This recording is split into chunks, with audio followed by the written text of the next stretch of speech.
Hello and welcome to the Repurpose Your Purpose podcast. My name is Aurora Minigallo, and this is a podcast about doing work you love. It's been a while since I recorded anything, and I've been super busy with work. So I think you're gonna find that I record the things in more of a flowing schedule when I can, and it will go like this for a while now. But anyway, I'm glad to be back because today I want to talk about feeling stuck and being stuck. So first of all, let me say that um, it's normal to, at some times in your life, to feel stuck, to feel that you don't know what you want to do, to feel that you know but you cannot get there, to feel that whatever you're trying, nothing is working, or it's working but not exactly like you want, or backfires. I mean, there are all sorts of possibilities, right? And when I started Repurpose Your Purpose, I really started it because, in my experience, for me, feeling stuck and not knowing what we want to do next is one of the most painful things that we can experience. Um, in other words, I noticed for myself, and I think it probably resonates with you, or it resonates with a lot of people.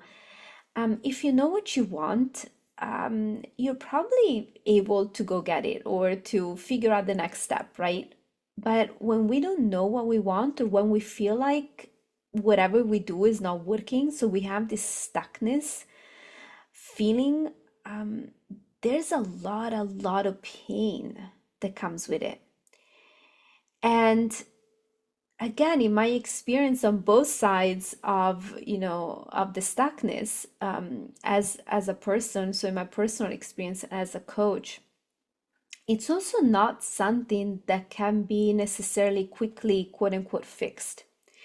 And so today I really want to talk about feeling stuck and what I have seen for myself about the nature of stuckness and the different ways that we can be with it and overcome it. All right, so let me start with saying that it helps a lot if we see stuckness as part of the journey. So I think there is something that happens with feeling stuck where we make that wrong. We should not feel stuck. We should know what we want. Maybe we have, very, very loving, well-meaning family members, partners, friends that are like, so did you decide what you want to do? Why don't you try this? Why don't you try that? So why don't you, apply to this job or whatever? Like, they push us, that see stuckness as it sort of makes them worry, or they don't know quite how to hold space for it. They want to solve it. And it's mirrored by our own very deep, uncomfortable feelings about being stuck. It, that will not create, but will make the stuckness linger. It's like throwing fuel on the fire. Okay, so the more you're like, it's wrong that I feel stuck, or I shouldn't feel stuck, or I have to skip the stuckness and go straight to the next thing, and what's wrong with me for not doing that, the more likely you are to keep in that stuckness. Okay, so I know some of you now are thinking, like, so what am I supposed to do? Just like, all right, I'm stuck. Well, yes and no. Okay, yes, in the sense that if you give it space and realize that that's part of the process and it's telling you something, it's a way that maybe you're processing something, or maybe it's showing you it's a symptom of something, you're more likely to let whatever you need to do emerge. And again, paradoxically, it will speed up the process.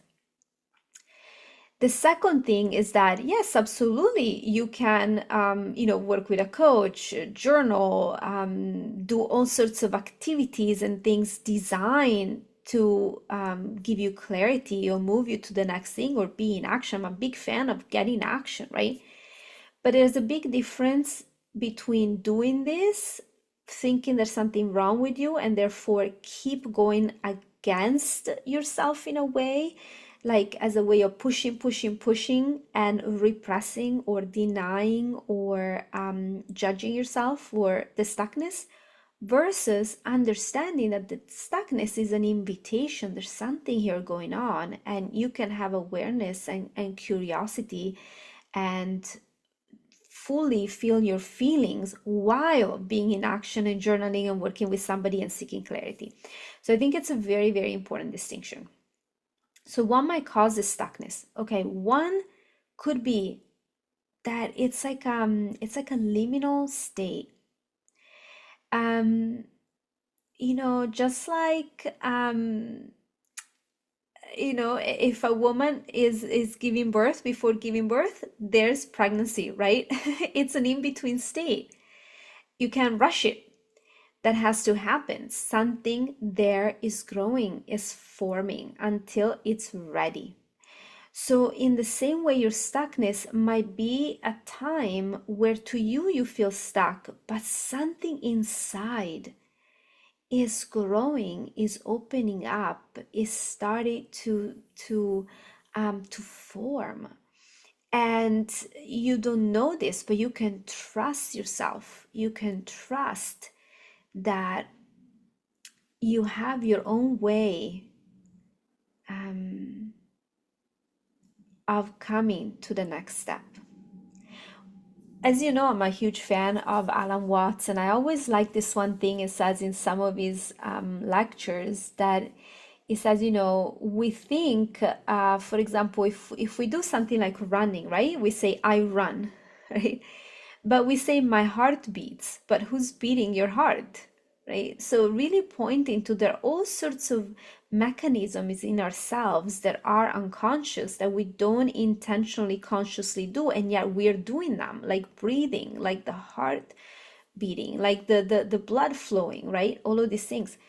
And so sometimes stuckness is just what the mind sees consciously. But in reality, there are things that you're doing, and it's the you that it's much deeper and is not available, to you consciously. So I think you can embrace this stuckness as a liminal time, and see that there might be some wisdom there, even if you can't quite grab it. Another thing that might be causing the stuckness is conditioned thinking. So I have a whole series on why do we get stuck. That's an ongoing series. I have so many of those short videos to record still. And in every short video, I give some ideas of things that I've seen in myself and in clients that keep us stuck. Things like self-judgment or not knowing what you really need. So keep going after the things that are not really making you happy, but yet you still expect to be happy because you just don't know what the really important things for you are. There are all sorts, right? So I call those, you can see those as conditioned patterns. There are many of them. One of the ones I want to talk right now, like I want to mention right now, maybe in a little bit more detail, is that we're all conditioned to see our negative feelings as something we need to ignore or overcome or push through. And I started to have, I mean, it's been a long time, but I think like the more I look at these things, the more I see like actually a lot of the time the negative feelings are pointing us to something. Like for example, maybe more than negative feelings, I could say, as a clear example, having energy around something versus low energy. I don't know you, but I spent years and years and years being taught that, okay, you have to put the effort and push yourself, and there's a lot of stuff about trying to work harder and not being lazy, you name it. But I see more and more that actually energy is a great is a great in helping us in orienting ourselves towards the things that we really like and are meant to do versus the things that are not great for us. So a conditioned pattern might be that every time you feel like not doing something, you force yourself to do it. So you don't like your job, I should really be okay with this. You don't want to do certain things for work, but you should be okay with that. That's what responsible people do, right? Now, I'm not saying that sometimes it's not appropriate to push ourselves. It's not like every time we feel a negative feeling, we have to just go for it.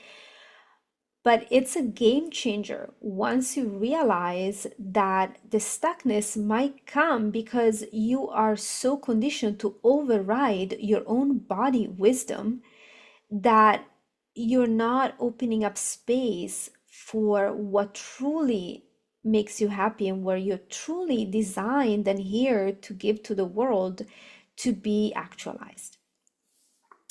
Other ways we might feel stuck or we might get stuck might be very, very practical.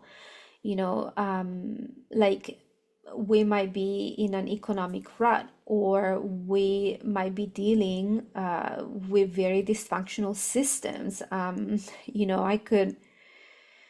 I could rant for hours on the healthcare in the United States and what's happening right now. So sometimes the stuckness is a lot of it is outside. And as much as I like to talk about inner work, and I think it's always fundamentally inner work we need to do because that's also where we have power, right?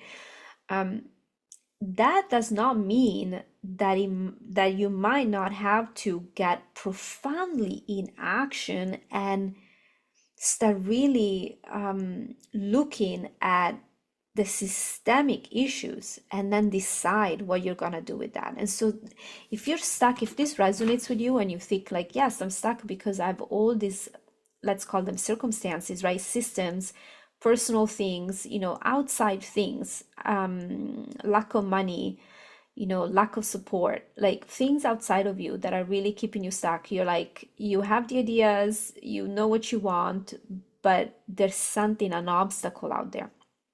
So one way to get unstuck is the first step is to truly accept that that's what's going on.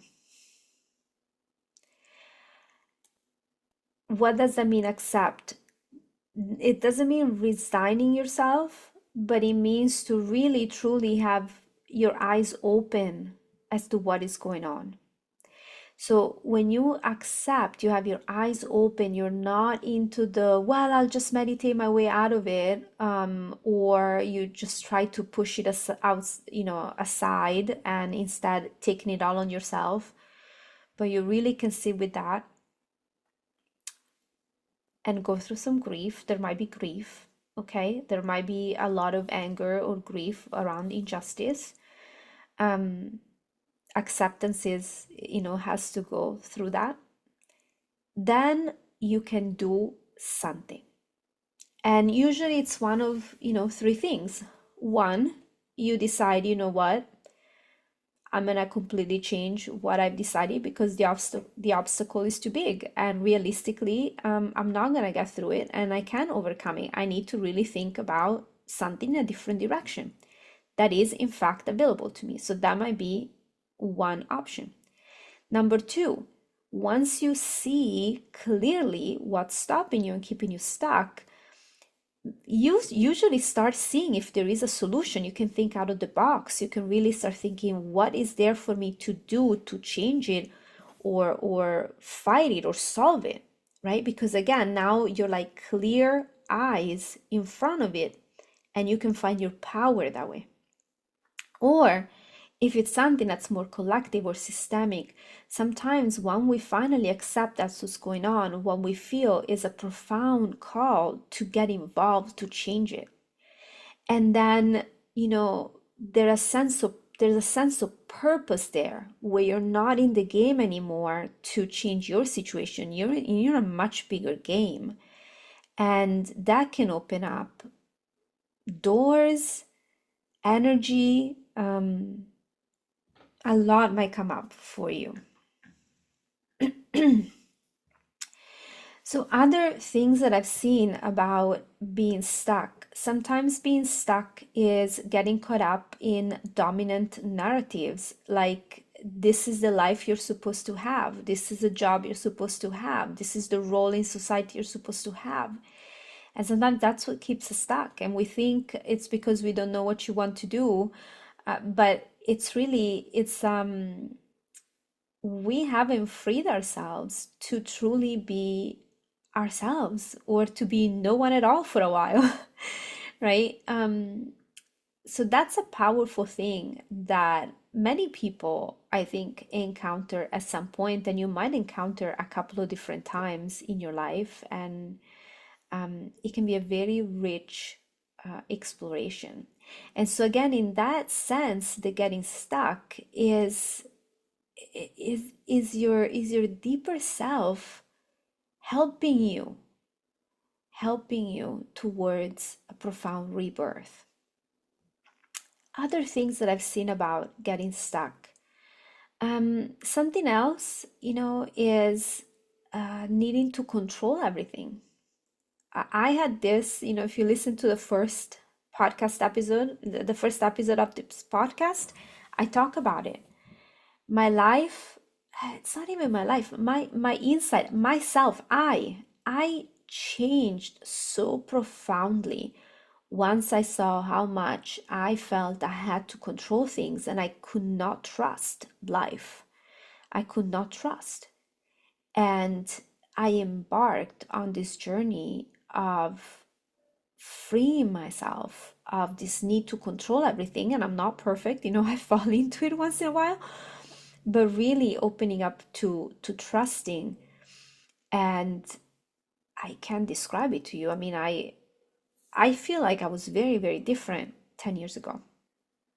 So that is something big for me, and that I think I work with some clients, that the letting go, the trusting and letting go.